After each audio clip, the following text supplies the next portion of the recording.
Olá, tudo bem? Mitão do Eterno por aqui. Hoje estou aqui na Casa da Rocha para trazer uma resenha. E hoje aqui com o pastor e teólogo Fábio Ito.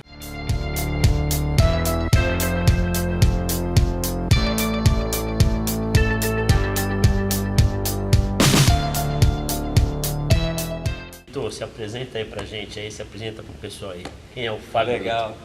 Bom, primeiro um prazer estar aqui com você, com todos aí que assistem. Bom, meu nome é Fábio Ito, sou casado com a Viviane, tenho duas filhas, a Fabiane e a Laís. Sempre digo que o meu grande ministério é ser pai e ser esposo, né? Uma das coisas muito difíceis de se fazer, Só mulher, né? cara. Exatamente, só mulher, eu sou o único homem. Então é uma tarefa assim árdua, né, de exercício de paciência, de compaixão, amor. Então esse é o meu ministério inicial. E também sou pastor aqui da Igreja Casa da Rocha. Também colaboro com uma outra igreja, a Igreja Presbiteriana Taian. Nas duas igrejas eu trabalho na área da educação, né? Aqui eu coordeno uma escola teológica, a Escola Metropolitana de Teologia, e também colaboro com a FLAM, a Faculdade Latino-Americana em Arujá. Então, o tempo está bem curto, né? Bastante, principalmente agora, nessa questão da pandemia, o ensino se tornou um ensino à distância, né? Sim. Então, além da formação de todo o conteúdo, tem um novo formato para se ministrar aula, né? Então envolve toda uma questão de equipamento, da gente se ajustar. Demanda mais tempo. Demanda mais tempo.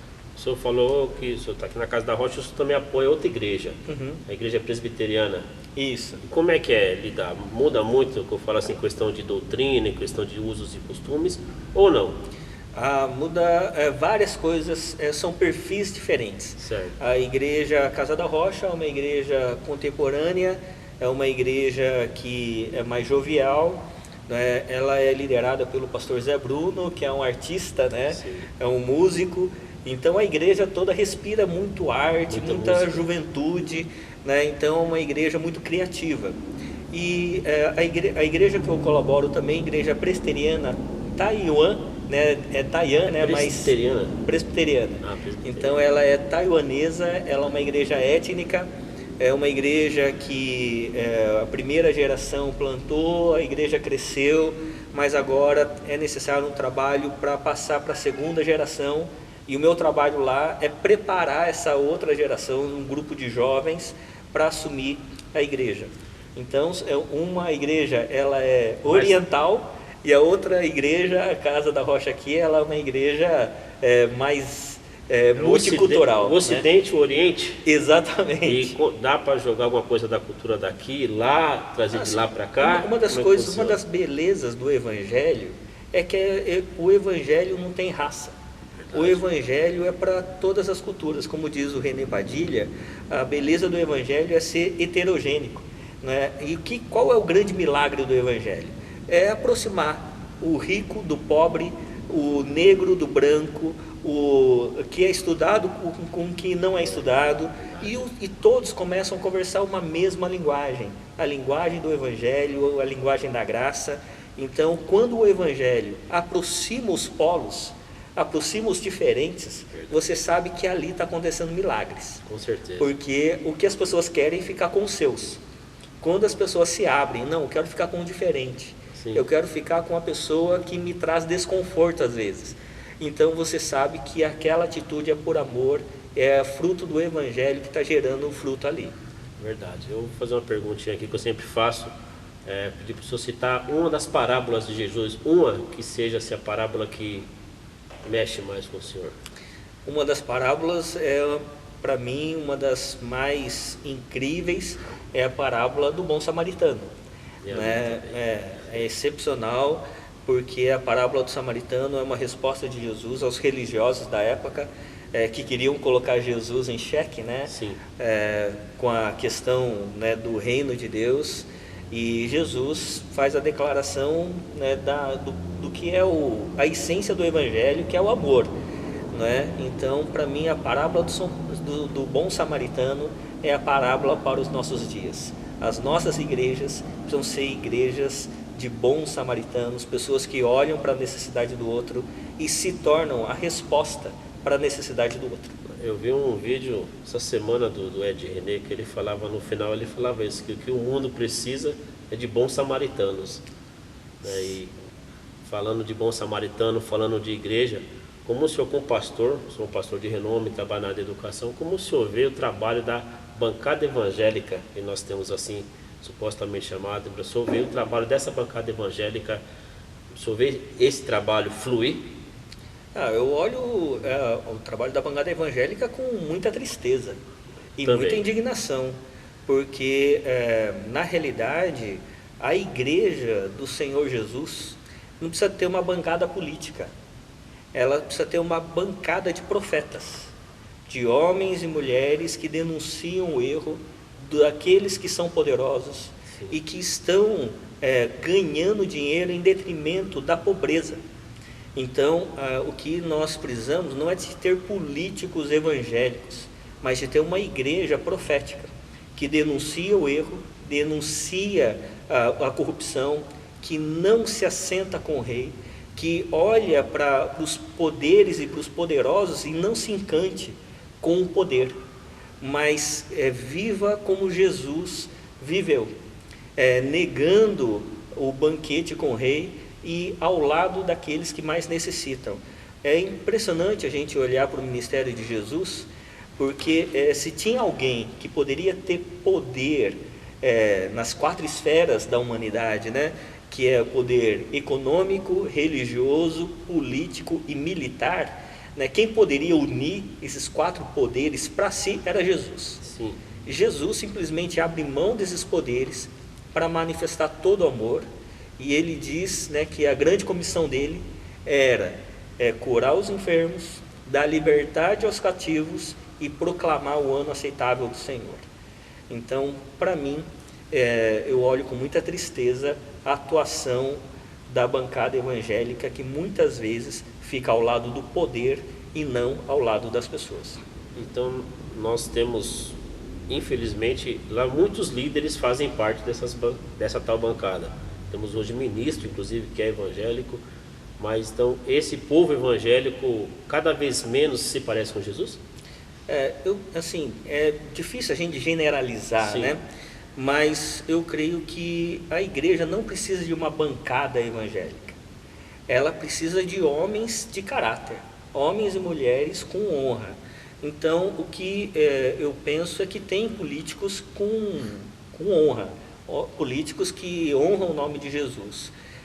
Tem políticos que estão a favor, batalhando contra a escravatura nos nossos dias. Que é muito. Né? Que é muito ainda.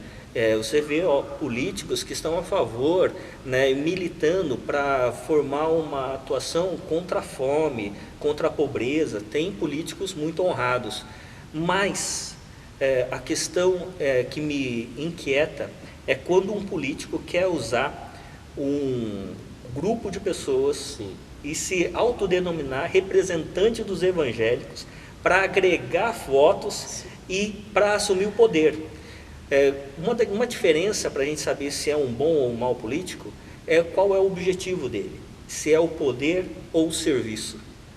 Nós precisamos ter políticos cristãos que estão dispostos a servir e não serem servidos pelo poder. O senhor disse de bom político, saber o bom. Eu acho que cabe também para um pastor, né? O bom pastor, o poder e o serviço também cabe, né? Você consegue saber identificar o bom e o mau pastor? Exatamente. Eu estava agora há pouco, né, gravando as aulas aqui para a nossa escola, e eu estava considerando o texto de Lucas 11, do capítulo 8 ao capítulo 11. E lá no capítulo 10º é interessante porque Jesus fala assim: olha, eu vou enviar vocês, né? E vocês vão sem bolsa, sem dinheiro, né? Vocês não vão sem nada. E outra coisa, hein? Vocês vão como ovelhas em meio aos lobos, né? Então vocês vão lá para... não vai ser fácil. Não vai ser fácil. Vocês vão ser mordidos, vocês vão apanhar, vocês vão sofrer. Então o ministério pastoral, por excelência, é um ministério de sacrifício. Não é um ministério de benefício. Quando o ministério pastoral ele deixa de ser um ministério de sacrifício para ser um benefício, isso virou corrupção, o que a Bíblia chama de prostituição. Então, tem muitos representantes religiosos que representam organizações, mas nem sempre representam o organismo de Cristo Jesus. Isso, falou numa área bonita. Assim, aqui na Casa da Rocha vocês têm um trabalho social. Sim. Explica pra gente como é que funciona esse trabalho aqui da Casa da Rocha, famílias que vocês atendem, como funciona esse trabalho na igreja aqui. A Igreja Casa da Rocha, a gente está localizado no bairro do Cambuci. O bairro do Cambuci, ele é marcado por uma área que tem muitas invasões, né, seja por uma questão de pobreza mesmo, ou seja, uma questão dos refugiados. A gente tem muitos refugiados haitianos aqui na região.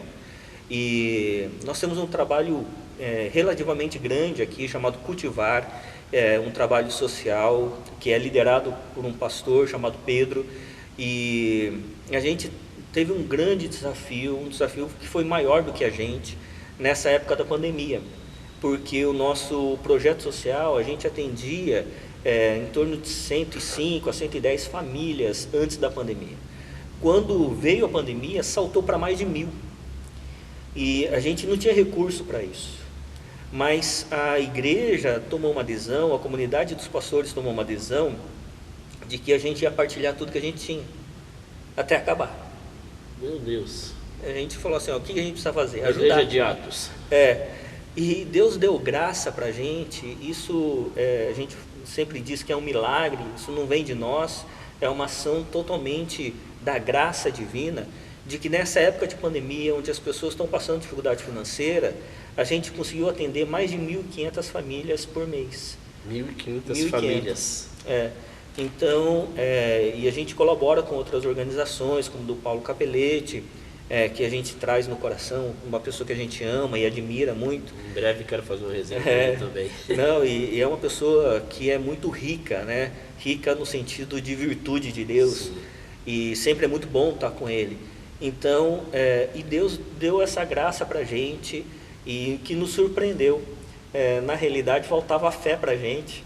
Quando a gente viu a demanda, a gente falou assim, Deus, a gente não tem condição, a gente não vai conseguir.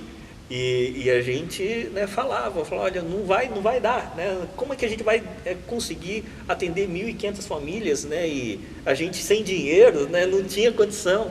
E Deus levantou, né? Deus deu graça e tem dado graça mês a mês, né? É um grande desafio todo mês, mas servir o Evangelho, servir a Deus por meio da igreja é sempre materializar as virtudes de Deus. A gente viver milagres a cada dia. Vocês estão todo mês vivendo o milagre da multiplicação, sem dos dúvida. Pães, dos peixinhos. A gente sair de 100 e poucas famílias para 1.500 todos os meses. E aqui na Casa da Rocha vocês têm uma prática diferente sobre o dízimo e oferta, né? Tem igrejas que batem muito nisso, muito nessa tecla, tem uns que tornam até uma obrigatoriedade, sim. Outras têm até o caderno do dízimo, e se o seu nome não está lá, você começa a ser excluído da igreja. Eu falo isso porque eu já vivi isso na prática, mas aqui é diferente, né? E como é que funciona isso? Porque aqui vocês precisam se arrecadar, porque a estrutura é grande, vocês têm esse projeto com 1.500 famílias, e realmente Deus manda, mas como é que funciona o trabalho de vocês de conscientizar esse povo?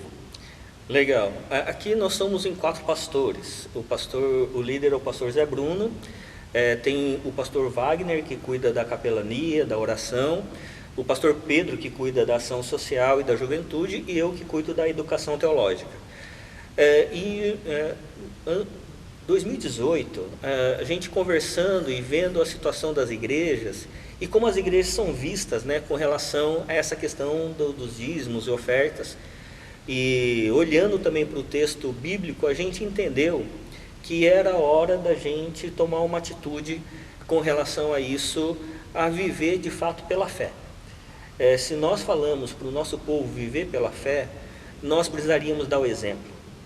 Então nós falamos assim que nós não iríamos levantar mais no culto público, nós não iríamos ter o momento de levantar recurso financeiro, nem dízimos, nem ofertas, não teríamos esse momento, e que as pessoas estariam livres para contribuir como quiser, quando quiser e quanto quiser. E que se tivesse algum ônus, o ônus recairia primeiramente para a comunidade pastoral. Para que o que aconteça é que os pastores vivam pela fé.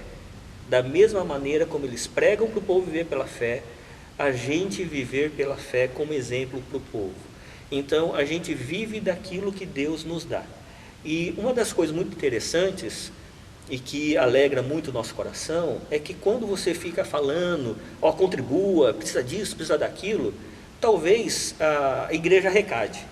Mas você sempre vai ficar com a pergunta se a pessoa está arrecadando porque você está falando ou porque ela está sendo movida por Deus. Isso é verdade. Quando você dá toda a liberdade para o povo, você sabe, você tem plena certeza que é de coração, que tudo aquilo que cai é porque Deus moveu. Então isso gera gratidão em nós e gera responsabilidade. Porque a gente vai gerir esses recursos com todo cuidado e temor ao Senhor. Então nós tomamos essa decisão e a gente, logicamente, se a gente for ver a arrecadação, ela caiu. ela decresceu, né? Mas é impressionante que com menos parece que as coisas multiplicam. Faz mais. Então Deus tem sido extremamente gracioso, né? Aqui a gente paga aluguel, a gente não tem sede própria, né? Deve ser um aluguel barato, não é muito grande, né? A gente tem funcionários, a gente tem um outro prédio que funciona a nossa clínica psicológica, os escritórios dos pastores.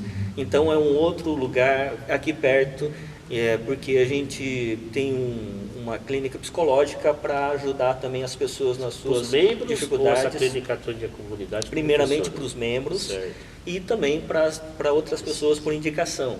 Então são 3 psicólogos, né, que tem um espaço ali para eles. Então o custo não é baixo, né, mas Deus sempre nos surpreende, sempre dá graça para a gente continuar nesse propósito, e isso assim deixa a gente muito feliz, muito motivado, né, para a gente saber que nós estamos nesse caminho e é o caminho que a gente deve seguir. Esse trabalho social, esse trabalho de dízimo e oferta, e eu creio que aqui vocês tentam gerar consciência também nas pessoas, né? E nós vivemos hoje um contexto religioso em São Paulo, no Brasil, que às vezes parece que de divisão. Infelizmente se criou muita divisão dentro do povo de Deus, dentro do Evangelho. Como é que lidar com essa tal divisão que parece que fizeram? O pentecostal, o reformado, o reformado modinha, o pentecostal quem gosta de ler. E na verdade eu, na minha ignorância, eu vejo isso como uma grande bobagem. Mas o senhor, como pastor, como teólogo, homem já muitos anos de Evangelho, o senhor tem a dizer sobre isso? Aqui a gente é uma igreja que veio da Renascer, de uma origem neopentecostal. No entanto, eu tenho origem presbiteriana. O pastor Wagner, que é o outro pastor, ele tem origem da Comunidade da Graça. E nós convivemos em muita harmonia aqui. Glória a Deus por isso. Porque e nós temos uma escola teológica.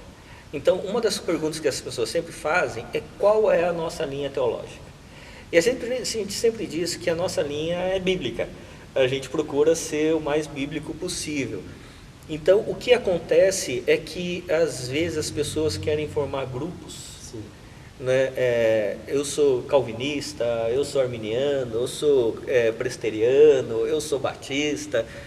E, na realidade, nós precisamos nos ver somente como o povo de Deus. Quando eu falei para você, né, que eu colaboro em 2 igrejas, na presbiteriana e aqui, sim, e para mim isso é um milagre. Então, quando a gente olha para o texto sagrado, para a Bíblia, e a gente abre a Bíblia e a gente começa a conversar sobre a Bíblia nos une. Quando eu abro um livro de teologia sistemática e eu começo a falar sobre a teologia sistematizada, isso nos divide. Então, o que a gente precisa fazer é como o Paulo faz, né? O Paulo, quando ele foi pastorear a igreja de Corinto, a igreja de Corinto era interessante porque a igreja tinha duas divisões muito claras, a dos gregos e a dos judeus. E os judeus, lá em 1 Coríntios, no capítulo 1, vai dizer que os judeus, eles queriam sinais e milagres. Então eram tudo pentecostal, né? E os gregos, e os gregos queriam sabedoria. Era tudo presbiteriano reformado. Só queria pregação. Mas é interessante que o que Paulo vai dizer, que vai falar assim, que nenhum dos dois queria Cristo. É interessante isso. E ele vai dizer assim, por isso eu prego o Cristo crucificado. Loucura para os judeus, loucura para os gentios, escândalo para os judeus. Então, por quê? Porque quando a gente fica nas preferências pessoais, na realidade, o que a gente não quer é Cristo. Porque Cristo nos une. Verdade. Cristo não faz eu olhar para você com o que você me difere. Mas Cristo faz com que eu olhe para você naquilo que você é um comigo. Que nós somos um. Então, essa para mim é uma importância muito importante, muito clara, né, da gente formar uma teologia de paz e não uma teologia de guerra.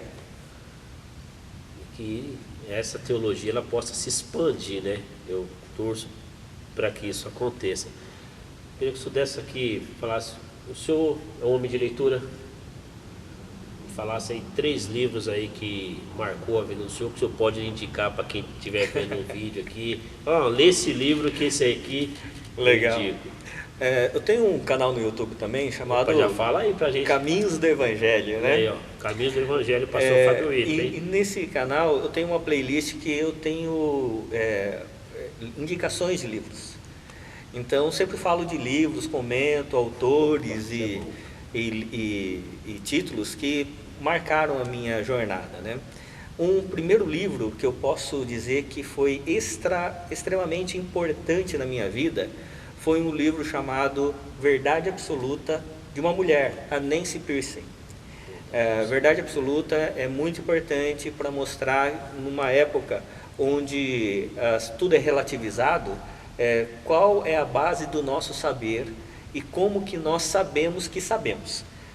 Então, é muito bom o livro, Verdade Absoluta. Um segundo livro, esse é um livro mais denso, mais teológico, mas extremamente importante, porque foi muito importante para a minha formação da teologia bíblica, de como eu olho para a Bíblia Sagrada, que é Criação e Consumação, do Gerhard von Groningen.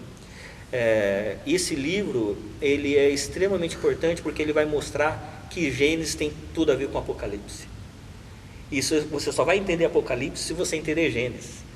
Então é criação, queda, redenção em Cristo Jesus e consumação lá no Apocalipse.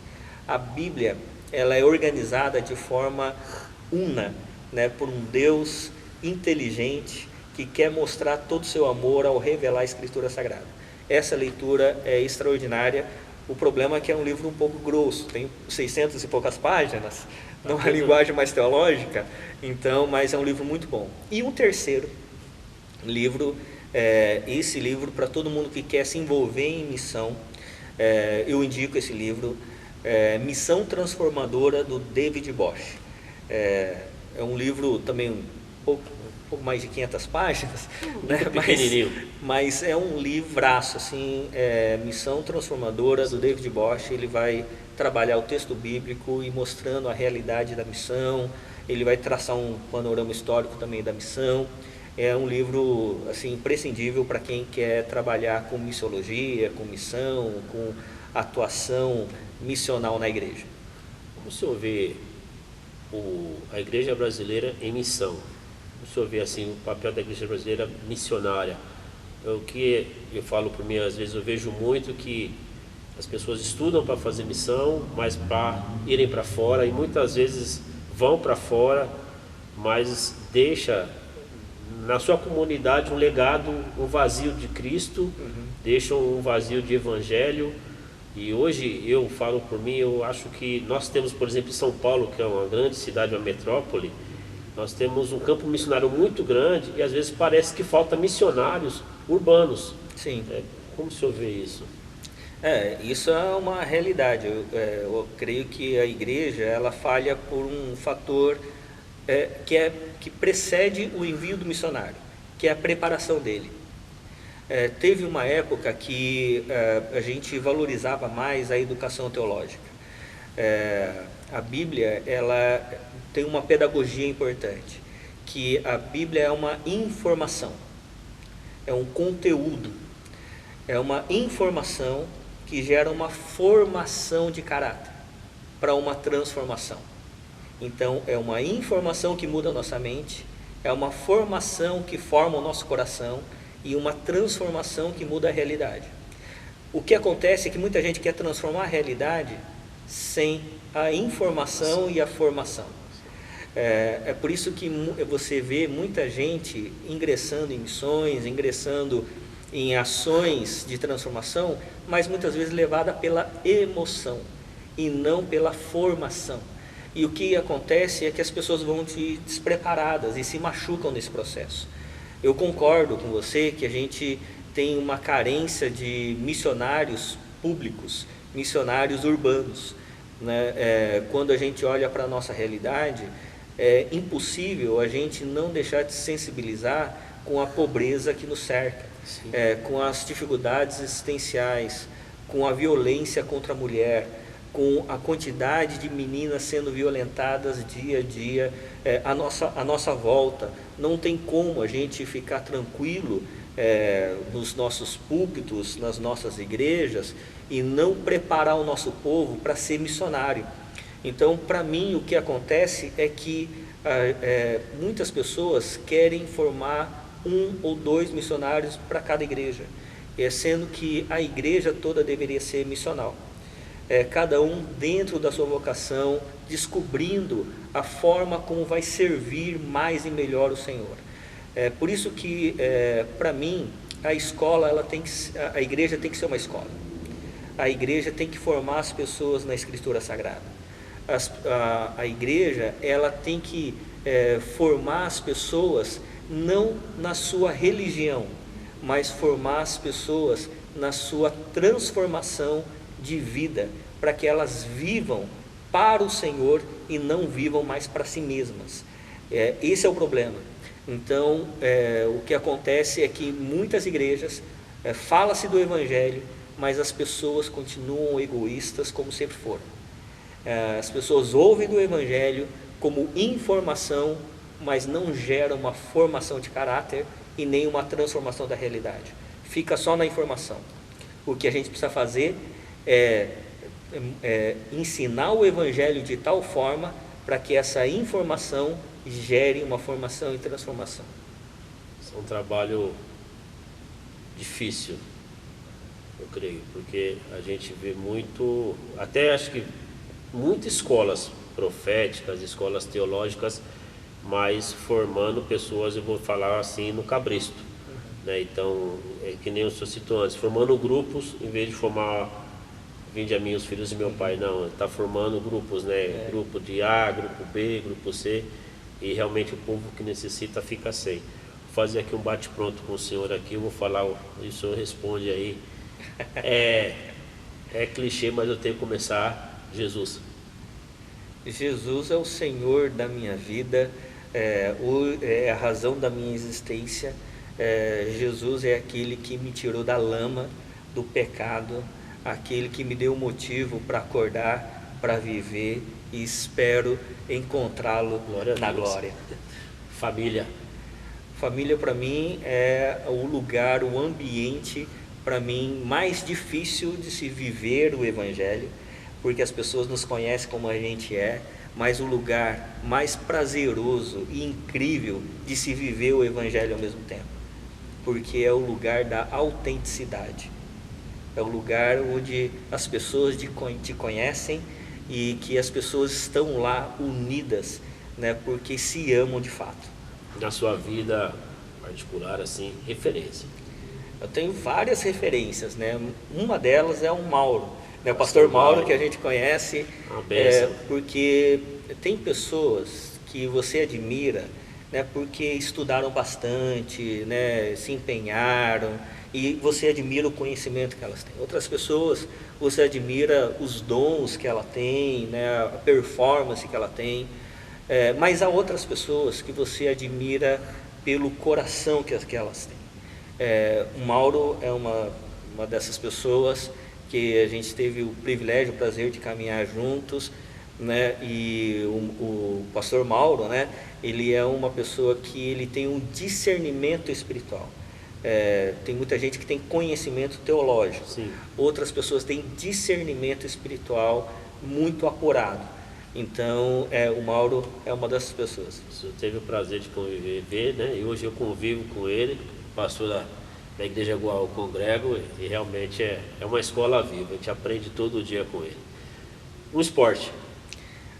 Eu, há 2 anos e meio atrás, eu pesava 30 quilos a mais do que eu peso hoje. Passa a receita, precisando. E eu comecei a praticar um esporte, que foi a corrida de rua. Corrida de rua?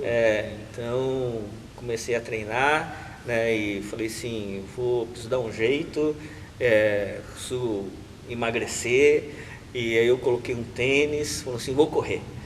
Fui para um parque, mentalizei o percurso que eu ia fazer, comecei a correr, corri 180 metros. Quase morri. Falei assim, meu Deus, né? Tô muito ruim. Infartar. Aí eu percebi o quanto que eu tinha feito mal para o meu próprio corpo. E aí eu comecei a treinar, né? Eu falei assim, não, cada dia eu vou tentar progredir um pouco mais. E aí corri já várias meias maratonas, estou me preparando para uma maratona completa. E aqui na igreja a gente formou um grupo de corrida, Casa Run. Então, e aí era interessante porque a gente começou a compartilhar que eu estava correndo e tal, e a gente começou a juntar o pessoal, falou, eu também quero tal. A gente formou um grupo chamado Casa Run, e legal. A gente sempre diz assim no grupo que correr é uma atividade espiritual, porque você vai, à medida que você corre e você se desgasta e você fica sem fôlego, você entra num processo de redenção. Você pede perdão a Deus pelo mal que você fez a si mesmo. Você confessa os seus pecados do excesso da alimentação, da falta de sono, do excesso de trabalho. Você vai confessando os seus pecados e correndo, né, como uma atividade de redenção do próprio corpo. Que bacana, a igreja que também incentiva a pessoa à prática esportiva. Na sua opinião, a igreja brasileira hoje tem referências? A igreja brasileira no geral, o Brasil, quem está de fora olhando a igreja brasileira, a gente consegue ver referências? Quando eu analiso, eu penso o que as outras pessoas olham com relação à igreja brasileira atualmente e como que a igreja brasileira vai ser marcada na história. Eu fico muito entristecido, porque a gente tem livre acesso ao Evangelho, à Bíblia, a gente não tem restrição para imprimir Bíblias.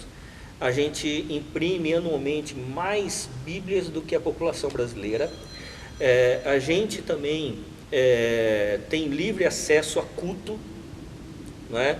A manifestação cultica. A gente tem um crescimento religioso grande, né, de pessoas que se declaram evangélicas. No entanto, isso não causa impacto na transformação da sociedade. Os índices continuam alarmantes. Índices como, por exemplo, a prostituição continua crescente, a pornografia continua crescente, a violência doméstica continua crescente.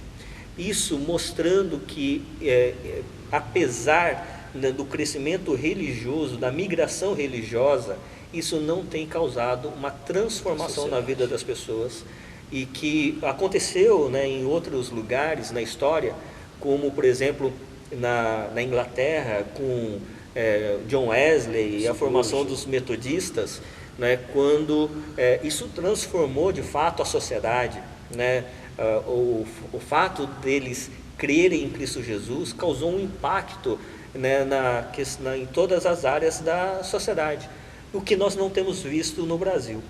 Então, infelizmente, para mim, a igreja brasileira não vai ser uma boa referência para a história. Se for de violência contra a mulher, eu vi um dado ontem que 40% dessas mulheres que são violentadas, espancadas, são cristãs, de famílias declaradas evangélicas, né? E aí realmente fica bem difícil a gente imaginar que exemplo que nós estamos dando, né? Gandhi dizia, né? Já disse Gandhi que Jesus, vou ficar minhas palavras, é ótimo, mas os que o seguem parece que não o representa, né? A gente vive isso. Eu queria que o senhor deixasse para o jovem que está nos vendo aqui uma mensagem para a família que está nos vendo, antes da gente fazer o encerramento aqui. Já te agradecer pela atenção, pelo carinho, né, por abrir o espaço aqui nesse momento difícil que nós estamos vivendo, mas eu gostaria que o senhor deixasse uma mensagem. A gente tem um público variado aí, então eu queria que o senhor deixasse a mensagem de Jesus para o povo que está nos vendo. A minha mensagem é o Salmo 119, verso 33, que vai dizer assim: ensina-me os teus decretos e os seguirei até o fim. Né? Que o evangelho do nosso Senhor Jesus seja de fato o evangelho da nossa vida, que a gente possa encarnar o evangelho de Cristo Jesus, que não seja só um livro da religião, mas seja um livro para a nossa vida, que a Bíblia nos forme, nos transforme, que a Bíblia Sagrada seja de fato a palavra de Deus para nós. Nós precisamos de jovens que leiam a Bíblia e formem seu pensamento por meio da Escritura Sagrada. Não formem seu pensamento somente pelos teólogos, não formem seus pensamentos somente pelos youtubers, né? Mas formem seu pensamento pela palavra de Deus. Que a gente possa ter uma geração que diz: ensina-me, Senhor, a tua palavra, os teus decretos, e eu vou seguir até o fim. Glória a Deus. Esse foi o pastor Fábio Ito, aqui da Casa da Rocha, teólogo, ele que também é professor lá na FLAM. E para você que não é inscrito no canal, se inscreve, deixa seu like, deixa o seu comentário, deixa a sua mensagem, que Deus abençoe a sua vida.